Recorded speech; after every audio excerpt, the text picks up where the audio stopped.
नमस्कार बच्चों, मैं राजिका अग्रवाल आपकी साइंस टीचर स्वागत करती हूँ आप सभी का आज की क्लास में।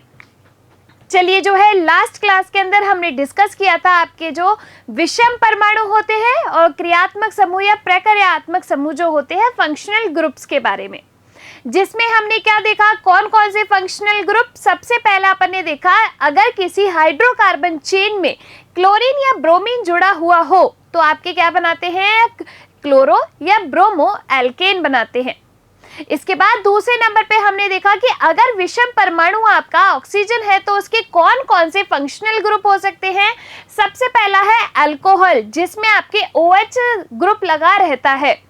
इसमें जो प्रत्यय लगेगा वो कौन सा लगेगा, यानी कि अनुलग्न इसमें लगेगा ऑल, जैसे आपका मेथनॉल, एथेनॉल, प्रोपेनॉल, ब्यूटेनॉल। इसके बाद दूसरा हमने देखा एल्डिहाइड, तो RCHO, इसमें जो प्रत्यय लगेगा वो L प्रत्यय लगेगा, जैसे प्रोपेनॉल, ब्यूटेनॉल, पेंटेनॉल। इसके बाद हमने देखा कीटोन, तो CO ग्रुप अगर लगा हुआ हो, उसके दोनों कार्बन के दोनों साइड आपका एल्किल ग्रुप हो तो उसे अपन कहते हैं कीटोन। इसमें जो प्रत्यय लगता है वो लगता है ऑन, यानी कि प्रोपेनॉन, ब्यूटेनॉन, पेंटेनॉन। इसके बाद हमने देखा कार्बोक्सिलिक अम्ल, जिसमें आपका COOH ग्रुप लगा हुआ हो वो होता है कार्बोक्सिलिक अम्ल। इसमें जो अनुलग्न लगेगा वो लगेगा ओइक अम्ल, और आपका क्या बन जाएगा, प्रोपेनोइक अम्ल, ब्यूटेनोइक अम्ल, इस तरीके से। अब आज की इस क्लास के अंदर हम कार्बनिक यौगिकों के रासायनिक गुणों के बारे में पढ़ने वाले हैं। यानी कि रासायनिक गुण आते ही आप क्या समझ गए कि इसमें हमें केमिकल रिएक्शंस पढ़नी है। तो सबसे पहले अपन आते हैं कार्बनिक यौगिकों के रासायनिक गुण में दहन पे। तो आपको पता है कोई भी चीज है उसको जलाने के लिए अपन को किसकी जरूरत होती है, ऑक्सीजन की जरूरत होती है या नहीं होती। तो देखो, कार्बन वायु की उपस्थिति में जलकर ऊष्मा व प्रकाश के साथ कार्बन डाइऑक्साइड गैस देता है। जैसे यहाँ पर इन्होंने क्या किया, मेथेन को बर्न किया ऑक्सीजन की उपस्थिति में, तो आपके कार्बन डाइऑक्साइड, ऊष्मा और प्रकाश। देखिए, इस चीज को इस तरीके से समझिए। यहाँ पर मेरे पास एक कार्बनिक यौगिक है, ये क्या है, मीथेन। क्या है ये, मेथेन है। अब इस मीथेन को हमने क्या किया, दहन किया। तो आपको पता है किसी भी चीज को जलाने के लिए किसकी रिक्वायरमेंट, ऑक्सीजन की रिक्वायरमेंट। तो ऑक्सीजन की उपस्थिति में जल के इसने किसका निर्माण किया, कार्बन डाइऑक्साइड का, पानी का, और साथ के साथ आपके ऊष्मा या प्रकाश जो है यहाँ पर आपको मिला। तो यानी कि आपके कार्बनिक यौगिकों को जब जलाया जाता है तो कार्बन डाइऑक्साइड गैस और ऊष्मा या प्रकाश अपन को मिलता है। इस समीकरण को संतुलित करना आप लोगों की जिम्मेदारी, ठीक है। दूसरा देखिए, अगर फॉर एग्जाम्पल मैं यहाँ पर लेती हूँ आपके क्या, एथेनॉल। क्या लेती हूँ, एथेनॉल। एथेनॉल का फॉर्मूला होता है C2H5OH। एथेनॉल को हम इथेनॉल भी कहते हैं। इसको बर्न किया, तो यानी कि इसको जब जलाया, इसका जब दहन किया, तो आपके क्या बना, इधर कार्बन डाइऑक्साइड गैस, पानी का निर्माण हुआ, और साथ के साथ आपको ऊष्मा जो है यहाँ पर प्राप्त हुई। ये जो आपका इथेनॉल है, इसको जब हमने जलाया, यानी कि इसका जब दहन किया, कंबशन ऑफ इथेनॉल, इसको हम इस एक्सपेरिमेंट के थ्रू समझ सकते हैं। इस एक्सपेरिमेंट में मैंने क्या किया, एक बीकर लिया, इसमें मैंने जो है इथेनॉल डाल दिया। अब इसके अंदर जब मैंने इथेनॉल डाला और उसके बाद मैंने इसमें आग जला दी, यानी कि इसको बर्न किया, तो ऑक्सीजन की उपस्थिति में बर्न होने पे आपको यहाँ पर प्रोडक्ट क्या मिल रहा है, कार्बन डाइऑक्साइड और पानी मिल रहा है। तो अब देखिए, जब इसको जलाया और इसको जला के इसमें डाला मैंने बीकर में, तो आपके एकदम से यहाँ से क्या निकली, ये कार्बन डाइऑक्साइड गैस निकली, नहीं निकली। तो ये तो हुई आपकी कार्बन डाइऑक्साइड गैस। इसके साथ साथ जब इस बीकर में मैंने देखा कि इथेनॉल डाला, उसको पूरा सुखा दिया और जलाया, उसके बाद इसमें से जो है पानी निकल के आया, यानी कि अपना प्रोडक्ट क्या बना, इधर साथ के साथ पानी भी बना। तो ये जो है आपके कौन सा एक्सपेरिमेंट हुआ, कंबशन ऑफ इथेनॉल, यानी कि आपने जो है इथेनॉल को जलाया, उसका दहन किया। आ गई कि नहीं आ गई बात समझ में? तो इस रिएक्शन से आपको समझ में आया पहला कार्बनिक यौगिकों का रासायनिक गुण दहन। देखिए इधर, कोयला व पेट्रोलियम ईंधन के दहन पर सल्फर व नाइट्रोजन के ऑक्साइड का निर्माण होता है, जो कि आपके क्या होते हैं, पर्यावरण प्रदूषक। अगर आपको पता हो कि आपके जो है SO2 और NO2 ये क्या है, सल्फर के और नाइट्रोजन के ऑक्साइड है, ये क्या करते हैं, ऊपर जाके जलवाष्प के साथ अभिक्रिया करते हैं। वायुमंडल में जाके जब ये जलवाष्प के साथ अभिक्रिया करेंगे, जलवाष्प का मतलब होता है वाटर, तो जब इन्होंने पानी के साथ अभिक्रिया की तो इन्होंने क्या बना लिया, H2SO4 और साथ के साथ नाइट्रिक एसिड यानी कि HNO3 बनाया। अब ये जो आपके सल्फ्यूरिक एसिड है और नाइट्रिक एसिड है, ये क्या करते हैं, वर्षा के जल के साथ मिक्स हो जाते हैं और उस नीचे जो है धरती पे आते हैं वर्षा के जल के साथ। तो ऐसी जो रेन होती है उसे अपन क्या कहते हैं, एसिड रेन कहते हैं। क्या कहा जाता है, एसिड रेन कहा जाता है, जिसकी pH 5.6 से कम होती है, तो इसको अपन कहते हैं अम्ल वर्षा। अब आपको पता है एसिड रेन जो आपकी होती है वो पेड़ पौधों के लिए सही नहीं है, जो आपके जलीय जंतु होते हैं उनके लिए सही नहीं है, हमारी स्किन के लिए ठीक नहीं है। तो यानी कि ये क्या हुए, आपके पर्यावरण प्रदूषक हुए, सल्फर के ऑक्साइड और नाइट्रोजन के ऑक्साइड। चलिए आगे देखिए, संतृप्त हाइड्रोकार्बन जलने पर आपके क्या देते हैं, स्वच्छ नीली ज्वाला देते हैं, जबकि असंतृप्त हाइड्रोकार्बन काले धुएं वाली पीली ज्वाला देते हैं। देखिए आपको पता है आपका LPG क्या, लिक्विड पेट्रोलियम गैस, जिसको अपन क्या कहते हैं, द्रवित पेट्रोलियम गैस भी कहते हैं। आपको पता है कि आपके घरों में जो LPG सिलेंडर होता है उसके अंदर कौन सी गैस होती है, उसके अंदर होती है आपकी प्रोपेन गैस और आपके कौन सी, ब्यूटेन गैस होती है। ये क्या है, आपकी संतृप्त हाइड्रोकार्बन है कि नहीं भाई, प्रोपेन एल्केन है ना, ब्यूटेन एल्केन है, यानी कि संतृप्त हाइड्रोकार्बन है। अब आपने देखा होगा उस LPG को जब आप जलाते हो, यानी कि सिलेंडर को जब आप जलाते हो, सिलेंडर नहीं भाई, गैस जो आपकी आ रही है उस सिलेंडर से होते हुए, तो चूल्हे को जब आप जलाते हो तो उसमें नीली कलर की ज्वाला आपको देखने को मिलती है। अब क्या उसको जलाने पर आपको धुआं नजर आता है, नहीं आता ना, तो वो आपकी कौन सी गैस देती है, स्वच्छ नीली ज्वाला देती है। जबकि आपके असंतृप्त हाइड्रोकार्बन अपन जलाते हैं तो काले धुएं के साथ कैसी ज्वाला देंगे, पीली ज्वाला देते हैं। आई कि नहीं आई बात समझ में? तो संतृप्त हाइड्रोकार्बन आपके स्वच्छ नीली ज्वाला, उसको याद रखिएगा आप किससे, LPG से, ठीक है। चलिए अब आगे चलते हैं।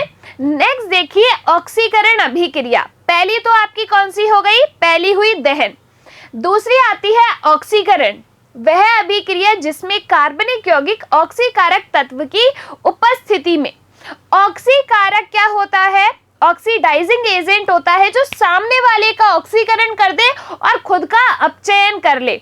ऑक्सीकरण का मतलब क्या होता है, ऑक्सीजन का जुड़ना, चैप्टर 1 के अंदर हमने पढ़ा है ना, ऑक्सीकरण का मतलब होता है ऑक्सीजन का जुड़ना।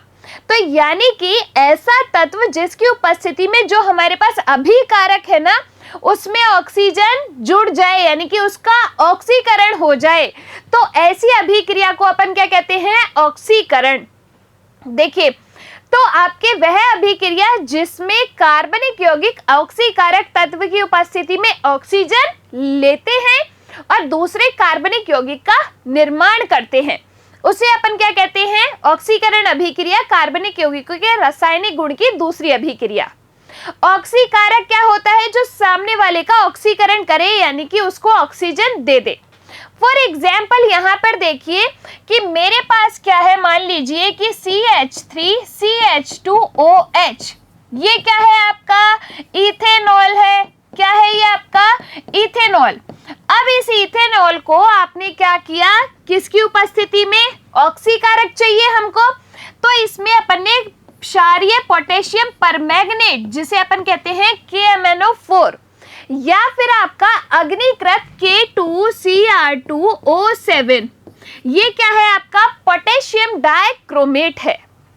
ये दोनों क्या है आपके, ऑक्सीकारक कारक हैं। अब इनकी उपस्थिति में ये जो आपका एक प्रकार का कार्बनिक यौगिक है जो कि अल्कोहल है, ये कन्वर्ट हो जाएगा आपका कार्बोक्सिलिक अम्ल में। तो आपका यहाँ पर क्या बन जाएगा, CH3COOH। कार्बोक्सिलिक अम्ल में आपको पता है ना आपका क्या होता है, RCOOH, ये क्या है आपका कार्बोक्सिलिक अम्ल, और ये ROH, ये क्या है आपका अल्कोहल। पढ़ा ना अपन ने जब फंक्शनल ग्रुप पढ़े। देखो अगर मैं इसको यहाँ पर ओपन करके लिखूं तो R आपका क्या हो गया, CH3CH2, यानी कि देखो CH3CH2 और ये आपका OH, ये हो गया अल्कोहल यानी कि इथेनॉल। इसको किसकी उपस्थिति में, इसमें देखो यहाँ पर एक ही ऑक्सीजन है कि नहीं है। अब इन ऑक्सीकारक की उपस्थिति में इनका क्या हुआ, ऑक्सीकरण हुआ नहीं हुआ।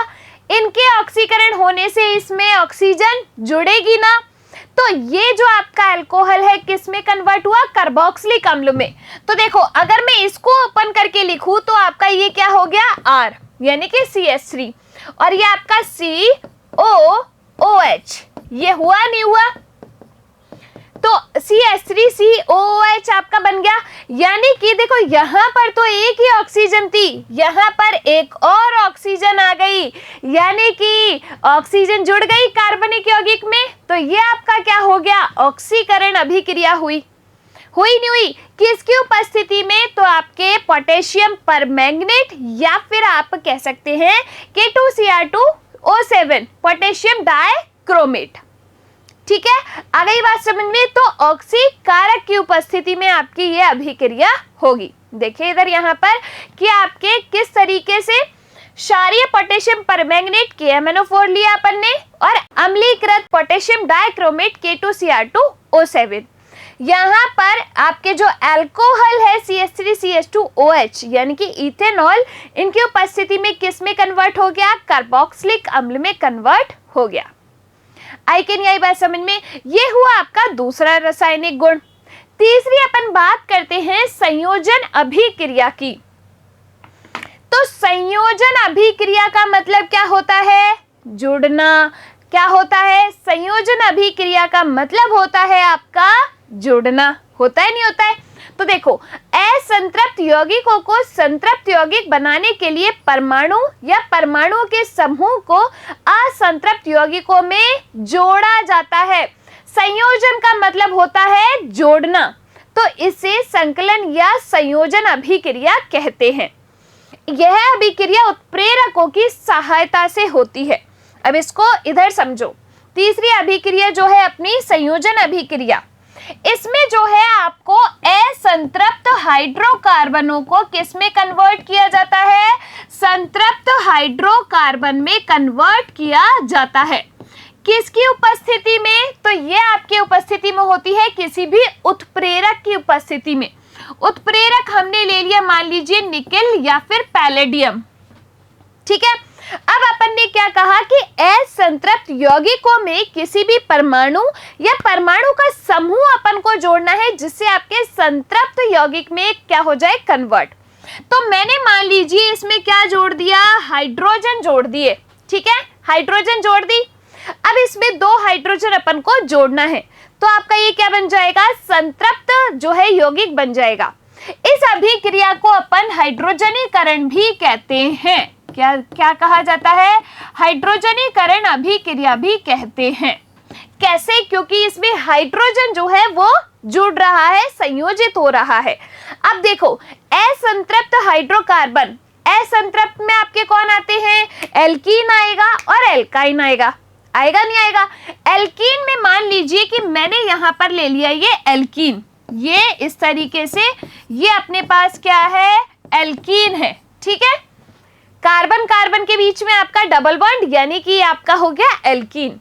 किसकी उपस्थिति में, उत्प्रेरक की उपस्थिति में, तो निकेल या फिर आपका पैलेडियम, ये क्या है आपके उत्प्रेरक है। और आप इसने इसमें क्या किया, हाइड्रोजन जोड़ा है। तो देखो यहाँ पे जो आपके एल्कीन है उसको आपको किस में कन्वर्ट करना है, संतृप्त हाइड्रोकार्बन में, निकेल और पैलेडियम की उपस्थिति में।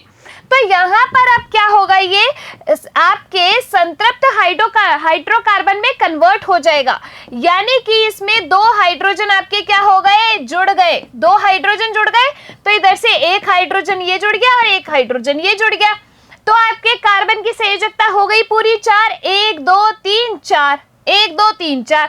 तो यानी कि आपका असंतृप्त हाइड्रोकार्बन एल्कीन जो है वो कन्वर्ट हो गया किसमें, एल्केन में। तो ये प्रक्रिया आपकी क्या कहलाती है, हाइड्रोजनीकरण अभिक्रिया भी कहते हैं, और इसको कार्बनिक यौगिकों की संयोजन या संकलन अभिक्रिया कहते हैं। आई कैन यही बात समझ में। पहली अपन ने देखी दहन, दूसरी हमने देखी ऑक्सीकरण, तीसरी हमने देखी संकलन। चलिए देखिए संकलन में क्या हुआ, कुछ उत्प्रेरक आपके पैलेडियम या फिर निकेल। निकेल उत्प्रेरक का उपयोग वनस्पति तेलों के हाइड्रोजनीकरण में किया जाता है। संकलन अभिक्रिया का उदाहरण क्या है आपका, तो ये जो आपके एल्कीन है, असंतृप्त हाइड्रोकार्बन है, उसको निकेल उत्प्रेरक की उपस्थिति में संतृप्त जो चेन है यानी कि संतृप्त जो यौगिक है उसमें कन्वर्ट कर दिया। आ गई बात समझ में। तो ये क्या है आपकी संकलन अभिक्रिया। आगे देखिए, भोजन पकाने के लिए असंतृप्त वसा अम्लों वाले तेलों का उपयोग करना चाहिए।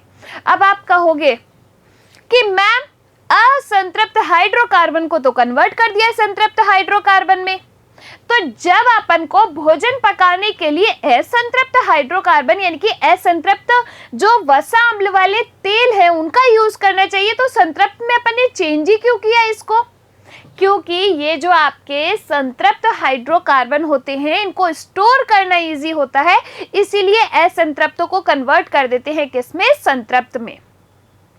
ठीक है, आ गई बात समझ में। चलिए नेक्स्ट देखते हैं अपन प्रतिस्थापन अभिक्रिया। तो प्रतिस्थापन अभिक्रिया क्या होती है, संतृप्त यौगिकों में उपस्थित परमाणु या परमाणुओं के समूह को जब कोई परमाणु क्या कर दे, प्रतिस्थापित कर दे, तो उसे अपन प्रतिस्थापन अभिक्रिया कहते हैं। जैसे मान लीजिए कि मेरे पास यहाँ पर क्या है, ये मीथेन, इसने जो है सूर्य के प्रकाश की उपस्थिति में क्लोरीन के साथ अभिक्रिया की, तो इस क्लोरीन ने इस हाइड्रोजन को क्या कर दिया, प्रतिस्थापित। यानी कि मान लो कि इस मीथेन के पास क्या थे, 4 हाइड्रोजन थे, तो इसने क्या किया, इस 4 हाइड्रोजन में से एक हाइड्रोजन को प्रतिस्थापित करके उसकी जगह बैठ गया और एक हाइड्रोजन जो है Cl के साथ निकल के HCl बना लिया। तो आपका क्या प्रोडक्ट बन गया, CH3Cl प्लस HCl। ये क्या है आपका, क्लोरोमेथेन है कि नहीं, ये आपका क्लोरोमेथेन पढ़ा था ना अपन ने, क्लोरोमेथेन बनाना, तो ये क्या है, क्लोरोमेथेन। तो यहाँ पर आपका क्लोरीन एक विषम परमाणु है जो कार्बन मेथेन से हाइड्रोजन को क्या कर रहा है, प्रतिस्थापित कर रहा है। आई कैन यही बात समझ में। ये क्या थे, आपके कार्बनिक यौगिकों के रासायनिक गुण थे। एक बार रिपीट करें, देखिए सबसे पहले हमने पढ़ा दहन अभिक्रिया, कार्बनिक यौगिकों का दहन कैसे किया कि आपने जो है कार्बनिक यौगिक लिया, उसको ऑक्सीजन की उपस्थिति में जलाया, तो आपके देखो कार्बनिक यौगिक है, उसने ऑक्सीजन की उपस्थिति में दहन होके आपके क्या बना, ऑक्सीजन की उपस्थिति में दहन होके कार्बन डाइऑक्साइड और साथ में आपके ऊष्मा या प्रकाश बनी। ये अपन ने पढ़ा, पहला पढ़ा नहीं पढ़ा। जैसे अपन ने यहाँ पर मेथेन को बर्न किया तो आपके कार्बन डाइऑक्साइड और ऊष्मा मिली। अगर आपने यहाँ पर एथेनॉल को बर्न किया तो आपके यहाँ पर कार्बन डाइऑक्साइड, पानी और ऊष्मा अपन को मिली। दूसरा हमने क्या देखा, ऑक्सीकरण अभिक्रिया देखी। तो ऑक्सीकरण अभिक्रिया के लिए किसकी जरूरत हुई, अपन को ऑक्सीकारक की जरूरत हुई। ऑक्सीकारक में अपन ने क्या लिया, पोटेशियम परमैंगनेट यानी कि KMnO4 या फिर अपना जो है पोटेशियम डाइक्रोमेट K2Cr2O7, उसकी उपस्थिति में अपन ने रिएक्शन कराई। तो इसमें क्या हुआ, ऑक्सीकरण अभिक्रिया के अंदर जो ऑक्सीकारक है वो क्या करेगा, एक कार्बनिक यौगिक को ऑक्सीजन दे के दूसरे कार्बनिक यौगिक में कन्वर्ट कर देता है। यानी कि आपका जो अल्कोहल है वो कन्वर्ट हो गया कार्बोक्सिलिक अम्ल में। ठीक है, तीसरी जो अभिक्रिया हमने यहाँ पर देखी वो कौन सी थी? संयोजन अभिक्रिया या अपन कह सकते हैं संकलन अभिक्रिया, जिसमें क्या हुआ कि कोई भी आपका जो कार्बनिक यौगिक है उसमें परमाणु या परमाणु का समूह अपन ने जोड़ दिया और आपके असंतृप्त यौगिक संतृप्त यौगिक में कन्वर्ट हो जाता है। अब ये जो अभिक्रिया होती है किसी न किसी उत्प्रेरक की उपस्थिति में होती है। इस उत्प्रेरक में अपन लेते हैं या तो निकेल या फिर आपका पैलेडियम। तो आपके असंतृप्त हाइड्रोकार्बन संतृप्त हाइड्रोकार्बन में कन्वर्ट हो जाते हैं, यानी कि इसमें हाइड्रोजन जो है जुड़ जाता है। इस अभिक्रिया को अपन कहते हैं हाइड्रोजनीकरण अभिक्रिया। ठीक है, चौथी जो अपन ने पढ़ी वो आपकी कौन सी है? प्रतिस्थापन अभिक्रिया। तो प्रतिस्थापन अभिक्रिया में क्या हुआ भाई कि आपके जो है इसमें कोई भी परमाणु या परमाणु का समूह कार्बनिक यौगिक से हाइड्रोजन को प्रतिस्थापित कर देता है। जैसे आपके जब आपने मीथेन की रिएक्शन कराई क्लोरीन के साथ सूर्य के प्रकाश की उपस्थिति में, तो क्लोरीन ने आपके हाइड्रोजन को प्रतिस्थापित कर दिया और क्या बना लिया? क्लोरोमेथेन बनाया। यानी कि इसमें जो क्लोरीन है वो क्या है? आपका विषम परमाणु है जिसने हाइड्रोजन को प्रतिस्थापित कर दिया। तो ये पढ़ा अपन ने आज की क्लास में कार्बनिक यौगिकों के रासायनिक गुणों के बारे में। नेक्स्ट क्लास में हम पढ़ेंगे कार्बनिक यौगिकों के बारे में कुछ और बातें। तब तक के लिए आप लोग इसको पढ़ते रहिए, प्रैक्टिस कीजिए, खुश रहिए, स्वस्थ रहिए। धन्यवाद।